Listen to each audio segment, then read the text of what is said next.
Welcome to Sirius XM Guitar Greats. I'm John Frusciante, your guest DJ, sharing songs from some of my favorite guitarists. For me, my own relationship to the guitar really started with Pat Smear from the Germs. So that was really the turning point from me not being a guitarist to being a guitarist, was learning how to play some of the songs on their Germicide Live at the Whiskey concert. That was a recording that Rodney Bingenheimer used to play on the radio when I was a kid. Like, I was about 9 years old, 10 years old, and he was playing this stuff all the time. So I had a sense that I tried to play guitar before that when I was into different kinds of music, like Led Zeppelin and stuff, and I was frustrated by not being able to hear distortion. I wanted to have distortion, and I gave up. But then it clicked in my head that I could learn these songs on an acoustic guitar that I had in the closet, even if it didn't make the distortion sound that I wanted. Forming and Suicide Machine, Victim, and these different songs. And they could barely play their instruments at the time as well, and I really, to me it was really beautiful music that I loved the sound of, and so for whatever reason that's the first songs that I started teaching myself, and that's still the way that I practice, is by teaching myself songs from records and CDs. So Pat Smear was definitely my favorite guitarist at that time. Germs were my favorite band, and the sounds that came out of his guitar just made me feel that I could play the instrument, and made me feel that this was something I wanted to express, these types of things that he was expressing. So this is a song called The Slave by the Germs with Pat Smear playing guitar. My second favorite band when I was 10 years old and starting to play the guitar was Black Flag, and so Greg Ginn's guitar playing was really neat, because from the first Black Flag single up to My War, which came later, his style developed and he starts having more lead playing, and he starts seeming like he's influenced by free jazz and stuff like that, and he had a real interesting development that you can follow. But there was an intensity to Black Flag's music that, especially, a lot of people at the time used to criticize LA punk, because the records started coming out about a year later than the punk records were coming out of England, or what they were calling punk was coming out of New York. But LA was at the forefront of hardcore punk, as far as what we now think of punk as sounding like, with somebody screaming and certain types of rhythms and certain types of downstrokey kind of guitar playing and stuff. LA was ahead of most of the rest of the world, and a lot of the hardcore punk scenes that started all around the world in places like DC or Sweden or wherever, they were influenced by what was happening here. And there was nothing that sounded like that. It was extremely exciting music. Just that a band could put that much intensity into the sound of their music and that much groove. It's hard to explain to people how exciting it was at the time, because there was really very little that sounded like that at the time. Police Story, it's got a really neat, fluid kind of guitar part in it. Police Story with Des Cadena singing of Black Flag, Greg Ginn at the moment. I'm John Frusciante, your guest DJ, sharing songs from some of my favorite guitarists. When I was into punk, there was a kid at school named Mandai, and we would both bring little cassette recorders to school, and he would bring Jimi Hendrix over and over, and I would bring punk. I would bring like the Sex Pistols. I had a neighbor who, for some reason I had a young girl, probably like 19 or 20, living right in the apartment right next door to me, and she had a pretty cool record collection where she had things like the Sex Pistols and Talking Heads and Joe Jackson and things that I was liking at the time. And so she was letting me go in her apartment even when she was at work. She gave me a key, and I was allowed to go in her apartment and record records.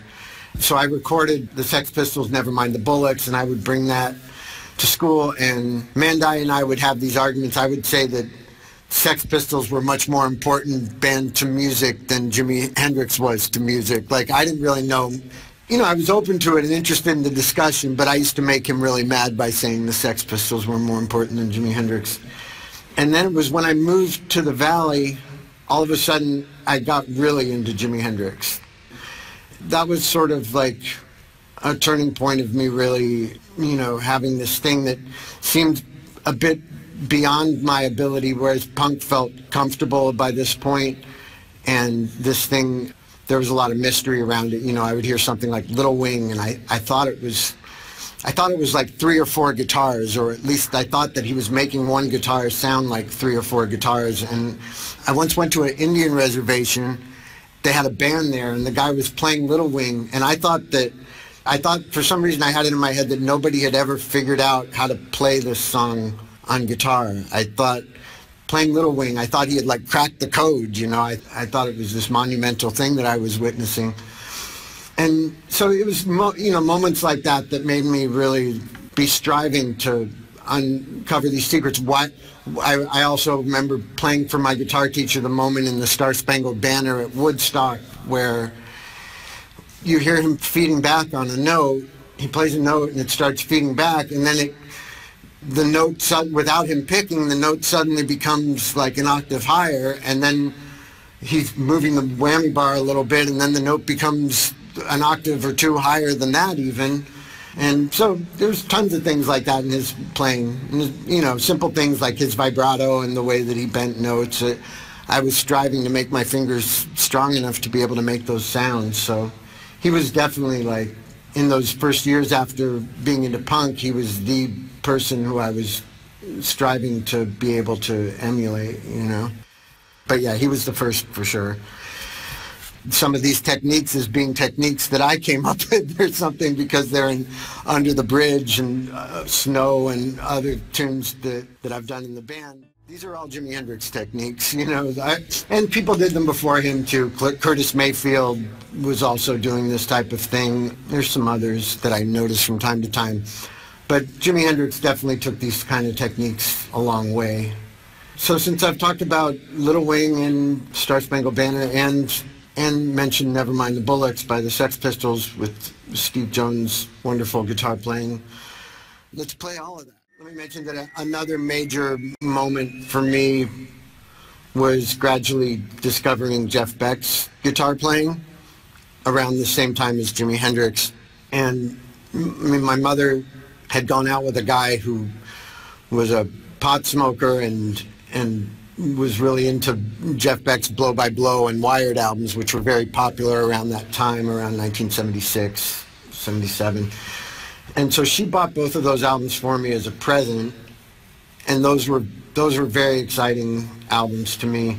And then I discovered the album Truth, which was made sort of concurrently with Jimi Hendrix's early stuff, and it was an album that Jimi Hendrix was a big fan of. His playing was nothing like it is on Blow by Blow and Wired, which are both fantastic, but he's pulling all these sounds out of the guitar that, again, I didn't know where these sounds were coming from.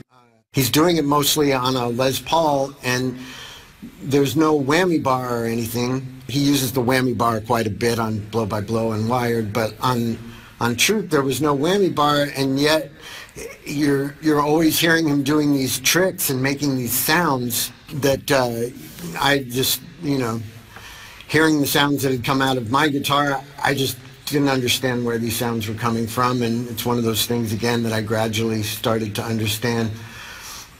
I'd love to play Let Me Love You by the Jeff Beck Group from the album Truth. Soon after my obsession with 60s guitar players, I started discovering progressive rock, and this was a whole other level, because rather than being just based in a sort of a embellishment of blues type things like a lot of the 60s guitar players that I liked were, these people were starting to go into musical territory that I felt a sort of a connection to this music that had classical music as an influence. Because my dad was a classical pianist, so I guess I had an ear for it, you know. Unlike jazz, which I think I gradually developed an ear for, classical music was just in me since I was a baby. So when I started delving into music like Fragile by Yes and Close to the Edge by Yes, these were very exciting. This stuff was all very emotional music to me, and seemed like they were creating atmospheres, and they were creating feelings in the composition of the music that were venturing out further than the rock music of the 60s that I was into. So, you know, I'd found a copy of Yes, Fragile. My dad actually owned a copy of it, and I wound up to it when me and my mother moved to Los Angeles. And so I actually discovered that album when I was in second grade, but once I started playing guitar and then I listened to it again, I was shocked by how good the guitar playing was here. You know, it's also the sound of the whole band, Bill Bruford on drums and Rick Wakeman on keyboards and Chris Squire on bass. Everybody's playing at a really high level, and it's just beautiful music. And it sounded to me at the time like I saw clearly that they were like taking a big leap from what the heavy rock of the late 60s was. One of my other favorite progressive rock bands is Genesis, the lineup where Phil Collins, Steve Hackett, Tony Banks, Mike Rutherford, and Peter Gabriel. Steve Hackett's guitar playing was exceptional, partially in that and how well he made the other members of the band sound. He was able to fit into any musical situation, whether it was playing lead guitar or whether it was playing in a way that creates atmosphere for everything else and doesn't draw any attention to itself, and everything in between. He's able to create little worlds with the guitar and make the guitar have so many roles in the music depending on what the section of music calls for. He was also the first person that I know of to be doing the two-handed tapping that was popularized by Eddie Van Halen. And I heard a story that Eddie Van Halen went backstage and told him that he had seen him live in 1974, I guess it was, and started doing it after having seen him. I guess Eddie Van Halen told him that. So he's a very inventive guitar player. And one of my very favorite solos of all time is from the Genesis live album, a tune called The Knife. I'm John Frusciante, your guest DJ, sharing songs from some of my favorite guitarists. When I was 12, there was an interview in a magazine we had back then called Musician, which was a really good magazine, and there was an article about Adrian Belew in there, and the way he was talking about the instrument just seemed different from anybody else. Like nowadays you have these people, Johnny Greenwood or whoever in Radiohead, where they're really into creating sounds with the guitar that don't necessarily sound like guitar. But Adrian Belew was the first person that I'd heard of at that time, 1982, that was his focus, was using effects in a very creative way and doing unorthodox techniques on the instrument that made the guitar sound unlike a guitar and that made it sound like other things, whether it sounded like a synthesizer or it sounded like an elephant or it sounded like seagulls. He was doing all these techniques on the instrument. I'd never heard of anybody approaching it that way to sort of, again, really just expand the perimeter of what that instrument is supposed to sound like. I immediately bought the album that was his first solo album called Lone Rhino, and these were really important albums to me. At that point, like, Jimi Hendrix always remained my favorite guitar player, but Adrian Belew became, I would guess you would say, my favorite current guitar player at that time. I idolized him so much. Like, he had like a sort of a receding hairline, and I was discussing with people cutting my hair if they could make my hair look like it was receding there, you know. I wanted to shave my eyebrows because his eyebrows were thinner than mine. I wanted mine to be as thin as his. You know, all these people were talking me out of these ideas, but I wanted to be Adrian Belew when I was 13 years old, 12 years old. And his was actually the first concert that I ever went to. I saw him at the Beverly Theater, and it was the first time that I guess I'd seen a couple of other things, but this was the first time that I found out that somebody I liked was playing. I got tickets for that show, and I managed to get to the show. It was the happiest I'd ever felt. It seemed that everybody in that room was as happy as they could be. And he was so good. He seemed so happy. He just radiated joy. And to just see him making all these sounds on the guitar, up till that point, I really think it was the greatest night of my life. So, yeah, The Great Curve, Talking Heads featuring Adrian Belew. Welcome to Sirius XM Guitar Greats. I'm John Frusciante, your guest DJ, sharing songs from some of my favorite guitarists. I started getting into Frank Zappa's guitar playing around not long after I was into Adrian Belew. I think the first song that I liked, because I didn't like Frank Zappa at first, and then I got an album called Just Another Band from LA by the Mothers, and it has a song called Dog Breath that has a really exciting guitar solo. And that began my obsession with his music. Again, you know, I think I had read about him. I had read interviews with him in Guitar Player magazine before I was into his music. And he just seemed interesting. He was talking about polyrhythms and playing the guitar in a way that was sort of angular against the rhythm of the music, where he's sort of speeding up and slowing down across the bar line while he's playing. He's not just sort of playing eighth notes and quarter notes and these things that you're supposed to play. His guitar moves all over the place. And he also had a strange sort of self-taught technique on the guitar where his thing wasn't to pick every note very fast. You listen to someone like Steve Howe and he's picking every note in a lot of cases, and Frank Zappa's style was really based on doing a lot of hammer-ons and pull-offs and just sort of making the instrument sound really mean, you know, just making it sound like, people make fun of me, but when I was 15 years old, I had a friend named Ron, and we would use the expression sick to mean good, and people didn't do that back then. Like, for the last 15, 20 years, people are always saying, ooh, that's sick. Like, they might hear a guitar solo and they might go like, that's sick, you know? But nobody said that in 1985. We would say, that is a sick man. Frank is sick.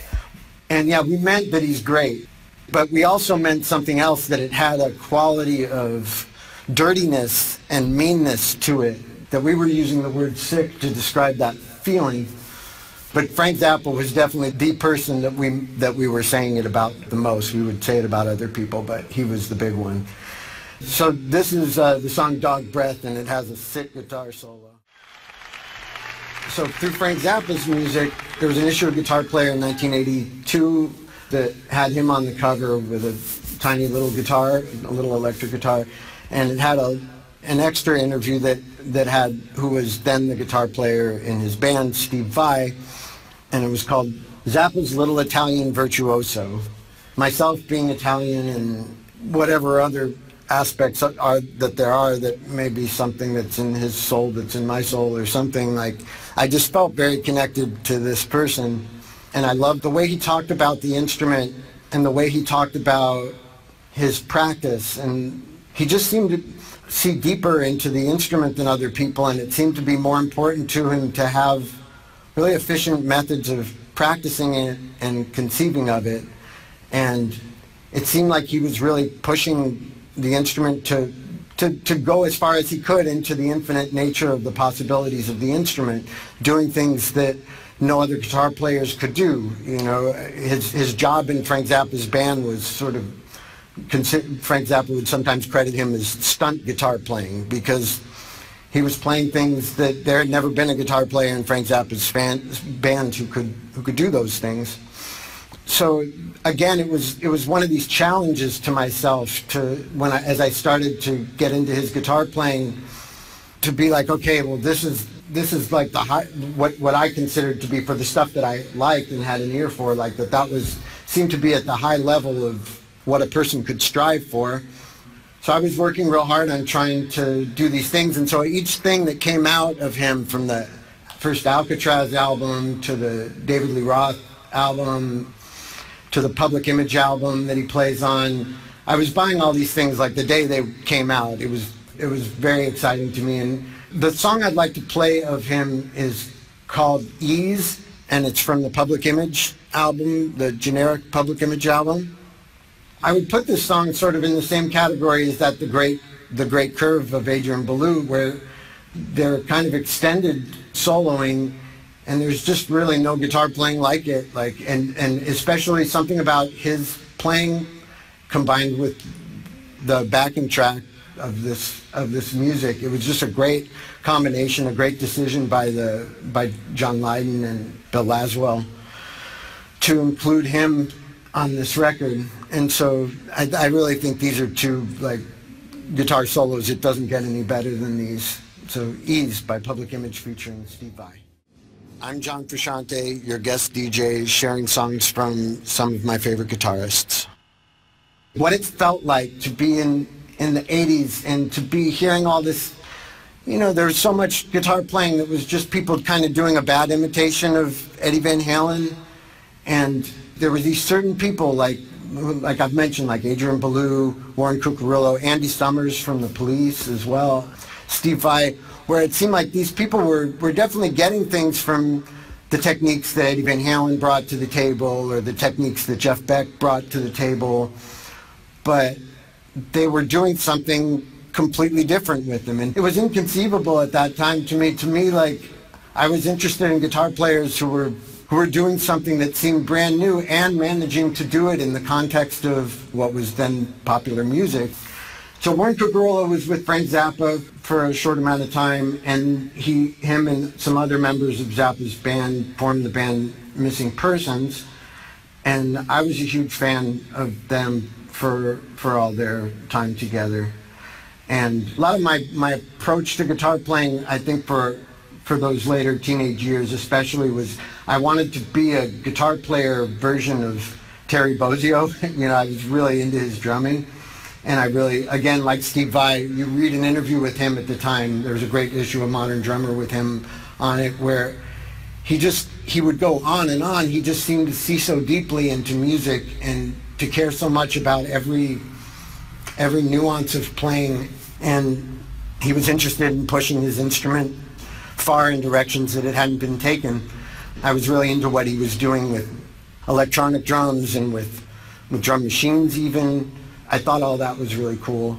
But in a lot of ways, Warren Cucurullo was the guitar player version of Terry Bozzio. And then Warren Cucurullo joined Duran after that, and he does some great guitar playing on their album Notorious, as well as other ones that came later. But for me, when that came out in 1985 or 86, that was very exciting guitar playing.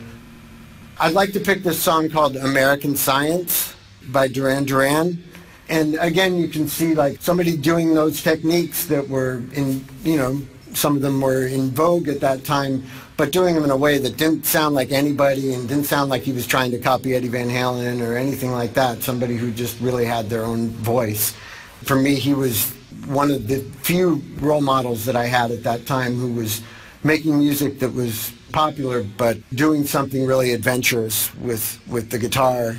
So thanks for letting me talk about all these guitar players that meant something to me between the ages of 10 and 15. That would be 1980 through 85.